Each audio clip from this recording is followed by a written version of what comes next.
My channel. আশা করছি তোমরা সবাই ভালো আছো, সুস্থ আছো। অনেকেই আমায় কমেন্টস করে জিজ্ঞেস করেছো যে চোখের তলায় কালি বা ডার্ক সার্কেল কিভাবে রিমুভ করব। একদম ঘরোয়া উপায়ে এই রেমেডিটা তোমাদের আজকে শেয়ার করব। এটা তোমরা অ্যাপ্লাই করো, খুব সুন্দর কিন্তু একটা রেজাল্ট পাবে। চোখের তলার কালি পড়ার বিশেষ কারণগুলো হলো আমাদের স্ট্রেস এবং টেনশনের কারণে। যদি বেশি ল্যাপটপ বা ফোন ঘাঁটি সেই কারণেও হতে পারে, ঘুম যদি পুরোপুরি কমপ্লিট না হয় সেই কারণেও হতে পারে, আর যদি হেলদি খাবার না খাই, জল কম খাই, সেসব কারণেও হতে পারে। আরও অনেক কারণ আছে। তো এইসব কারণের জন্য কিন্তু আমাদের চোখের তলায় কালিগুলো পড়ে। তো এই প্রবলেমগুলো কিন্তু আমরা ছোট বড় প্রত্যেকেই কিন্তু এগুলো ফেস করে থাকি। তাই খুব সহজে ঘরোয়া উপায়ে কিভাবে আজকের এই চোখের তলার কালিটা রিমুভ করব, তাই আজকে সলিউশন তোমাদের সামনে শেয়ার করব। তো কেউ স্কিপ করবে না, স্কিপ করলে কিন্তু আমি যে জিনিসগুলো বলবো সেগুলো কিন্তু মিস করে যাবে। তো চলো, আর তার আগে বলি, আমার ভিডিওটা যদি ভালো লেগে থাকে তাহলে অবশ্যই লাইক, শেয়ার, কমেন্টস করো, চ্যানেলটিকে সাবস্ক্রাইব করে দিও। তো চলো বেশি দেরি না করে ভিডিওটা শুরু করি। কিভাবে বানাবো তো চলো দেখি। দেখো, দুটো গ্রিন টির পাউচ নিয়ে আমি গরম জলে কিছুক্ষণের জন্য ভিজিয়ে রেখেছিলাম। এরপর একটু ঠান্ডা হয়ে গেলে এটা আমি ফ্রিজের মধ্যে 20 মিনিটের মতো রেখে দেব। তো দেখো, 20 মিনিট পর আমি ফ্রিজ থেকে বার করে নিয়েছি এই গ্রিন টির প্যাকেট দুটো। এবার এই ঠান্ডা ঠান্ডা গ্রিন টির প্যাকেট দুটো চোখের মধ্যে 10 থেকে 15 মিনিট এইভাবেই দিয়ে রাখতে হবে।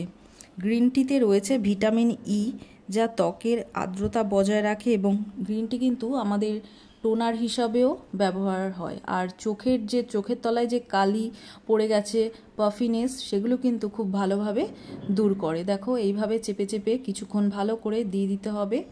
দেখো, তারপর 10 মিনিট পর এবার সেকেন্ড স্টেপের জন্য নিয়ে নিতে হবে। আমি এখানে নিয়ে নিয়েছি একটা আলু, খোসা সমেতই নিয়েছি, খুব ভালো করে এটাকে ধুয়ে নিয়েছি। ধুয়ে দেখো এখানে গ্রেট করে নিয়েছি। তোমরা চাইলে এটা ব্লেন্ডারও ব্লেন্ড করে নিতে পারো। করে রসটাকে একটা বাটিতে নিয়ে নেব। 1 থেকে 2 চামচের মতো রস নিয়েছি।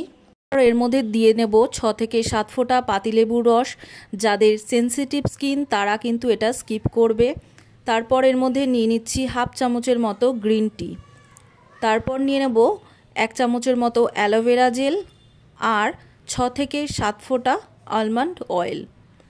তো এই সমস্ত কটাকে খুব ভালো করে মিশিয়ে নেব, যেন খুব ভালো করে মিশিয়ে একটা লিকুইড, একটা পেস্ট তৈরি হয়ে যায়। এরপর এটাকে চোখে অ্যাপ্লাই করে নেব।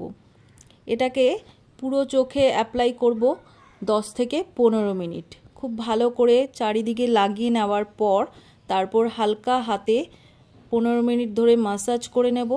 15 মিনিট হয়ে গেলে তারপর কিন্তু মুখটাকে নর্মাল জল দিয়ে ধুয়ে নেব।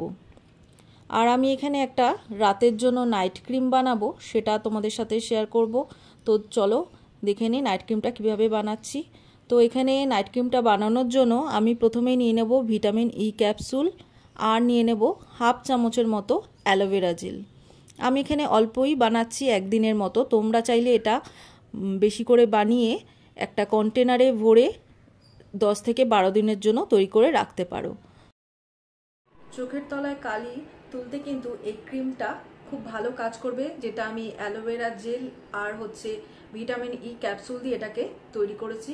তোমরা চাইলে এটা অনেক দিন, 7 থেকে 8 দিন এটা তৈরি করে রাখতে পারো। আমি অল্প করেই করেছি। তো এটাকে রাত্রেবেলা তোমরা ভালো করে মুখ ধুয়ে নিয়ে এটাকে শোয়ার আগে এরকম আঙ্গুল দিয়ে চোখের তলায়, চোখের চারিপাশে এরকম করে দিয়ে ভালো করে মাসাজ করে নেবে। যত ভালো মাসাজ করবে চোখের ব্লাড সার্কুলেশন কিন্তু তত ভালো হবে। চোখের ডার্ক সার্কেল, পাফিনেস, চোখে যে রিঙ্কেলস পড়ে যায়, সেই সমস্ত সমস্যাগুলো কিন্তু খুব ভালোভাবে দূর করবে। এটা তোমরা 5 মিনিট, 5 থেকে 7 মিনিট হালকা হাতে খুব ভালো করে মাসাজ করবে। হালকা হাতে করবে কারণ চোখের চারিপাশটা কিন্তু ভীষণ সেন্সিটিভ, ওই জন্য এটাকে ভালো করে মাসাজ করে নেবে। নাইট ক্রিমটা চোখের চারপাশে লাগিয়ে ওভারনাইট রেখে দেবে। পরের দিন ফেস ওয়াশ দিয়ে ভালো করে ধুয়ে নেবে। এটা কিন্তু ছেলে মেয়ে উভয় কিন্তু এইটা রেমেডিটা অ্যাপ্লাই করতে পারো। কিভাবে রেমেডিটা তোমাদের সাথে শেয়ার করলাম, তোমরাও কিন্তু এইভাবে স্টেপ বাই স্টেপ করবে। মানে পরপর এটা 3 সপ্তাহ করো, খুব ভালো কিন্তু এর থেকে রেজাল্ট পাবে। আর কমেন্টস করে জানিও এটা থেকে তোমরা কতটা উপকার পেলে। তো তার এই রেমেডিটা ইউজ করার সাথে সাথে কিন্তু তোমাদের নিজেদের ভেতর থেকেও ভীষণভাবে হেলদি রাখতে হবে। তার জন্য হেলদি খাবার খেতে হবে, বেশি করে জল খেতে হবে, টেনশন কম করতে হবে, আর ঠিকঠাক ঘুমাতে হবে। তাহলেই কিন্তু তোমরা এর থেকে অনেকটা উপকৃত হবে। তো চলো, আজকের ভিডিওটা যদি ভালো লাগে অবশ্যই লাইক, শেয়ার, কমেন্টস করো। দেখা হচ্ছে অন্য কোনো নতুন ভিডিওতে। আজকের মতো টাটা।